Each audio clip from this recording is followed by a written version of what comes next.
What a qualifying session for the Singapore Grand Prix. One last run right at the end of Q3, just 4 minutes, time to do one lap. Everybody out, top 10 that is, on a new set of soft tyres.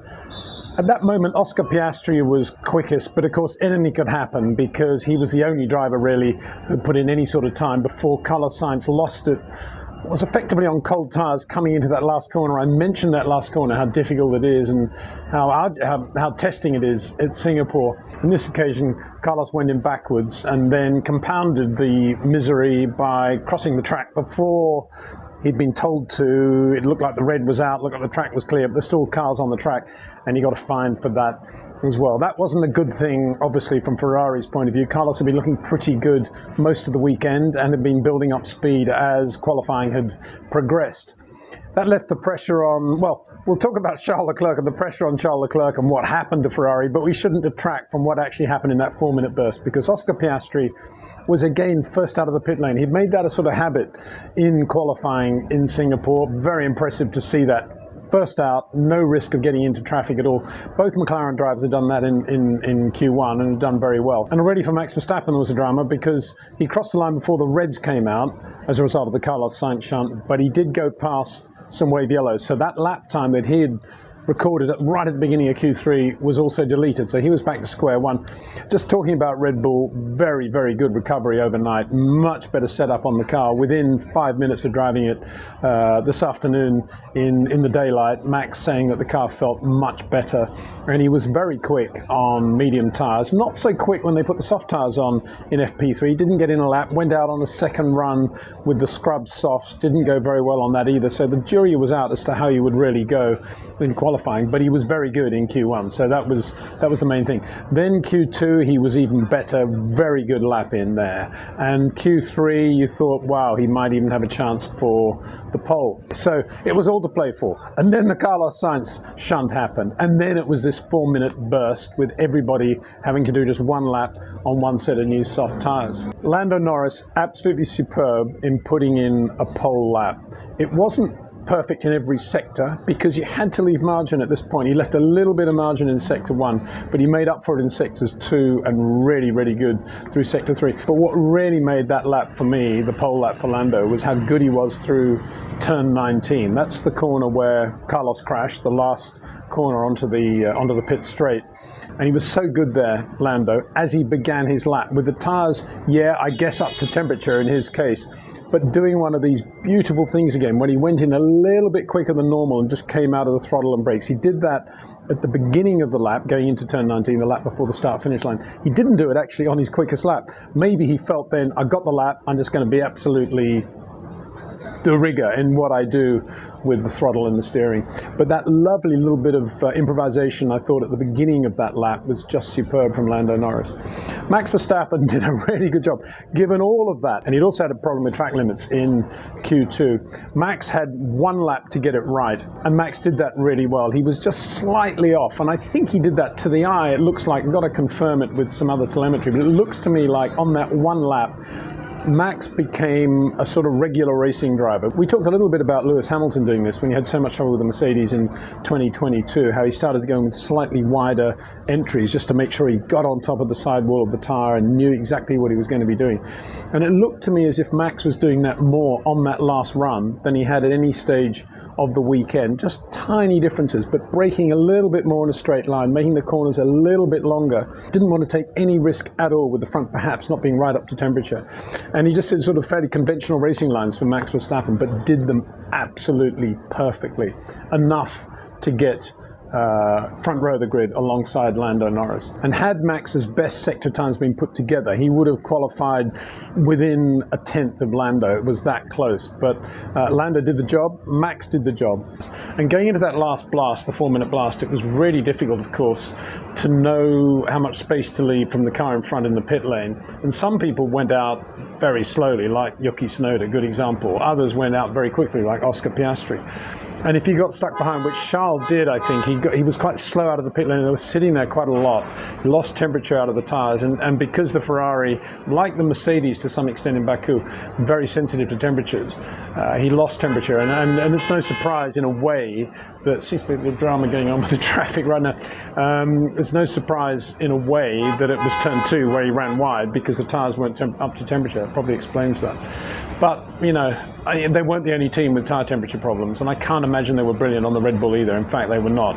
As Sergio Perez showed, it was very difficult to get the tyre temperatures right on the Red Bull as well. Yeah, not a great day for Ferrari at all, qualifying 9th and 10th. Compared with, for example, Mercedes, who locked out the second row, really good lap, under pressure in this 4-minute blind by Lewis Hamilton, who was just fractionally quicker than George Russell. Did a really good job.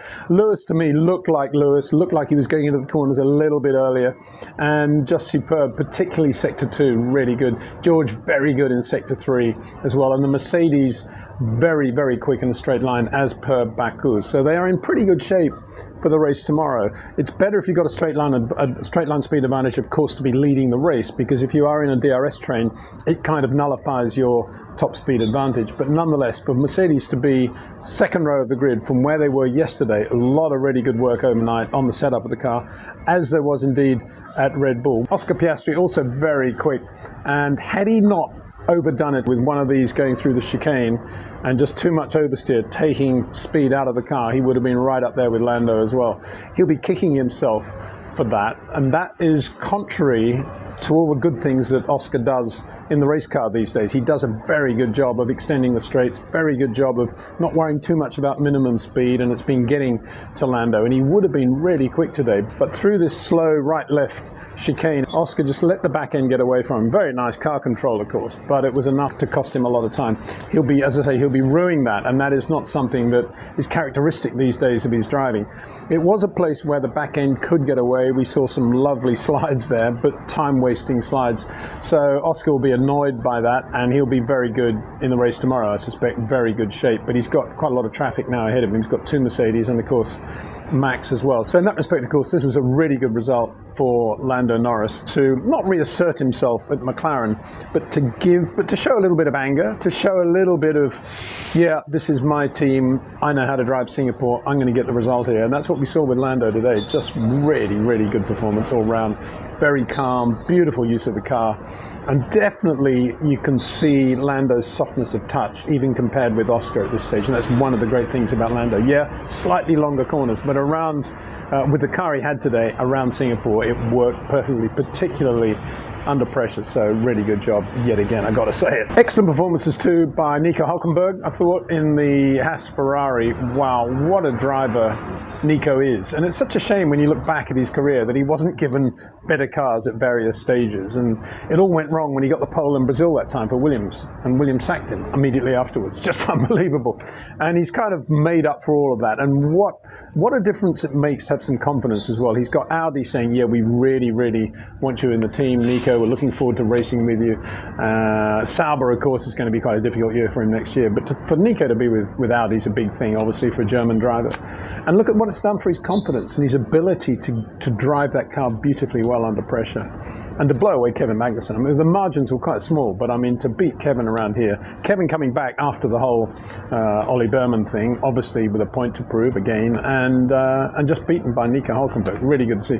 And Fernando Alonso, a good workmanlike job too in the Aston Martin, in a car that Lance Stroll looked pretty pathetic in, to be honest. Yuki Tsunoda also did a really good job for Visa Cash App. Daniel Ricciardo didn't make it out of Q1, but there's Yuki in Q3 ahead of the likes of Charles Leclerc. So really good performance from him as well. Very good. After a couple of difficult qualifying sessions, Yuki Tsunoda again looking like this amazing point scorer that he is. So, you know, it'll be interesting to see tomorrow whether he can go around and continue to have that sort of consistency with the points. And I guess it's a measure of how good Williams Mercedes have become recently, that we can say it's a little bit disappointing that neither of the two drivers got through into Q3, but both were very good, and they were just out of the Q3 cutoff line. So both Alex Albon and Franco Colapinto, who had never been to Baku before, had never been to Singapore before, was right up there with Alex Albon. So there we are, as the Singapore night continues to pound on. It's now 1:45 in the morning and the place is absolutely heaving. The rock concert's over, which is a good thing, but all the restaurants, well, I say all the restaurants, the 24-hour restaurants are doing a lot of business. The weird thing about Singapore is that they have this race at night, and yet the city, in terms of the shopping malls and the restaurants and all the things that you would imagine would stay open for all the crowd that is still all milling around and walking the track and everything else, they all close at normal time. The city has never changed its time frame in concert with the schedule of the Grand Prix. It's a weird thing. But anyway, that is the way at Singapore. You just walk through the hotel lobby, it's completely empty. But then you go out to the track, there's still lots going on. It's very strange. Plays havoc with your body clock as well.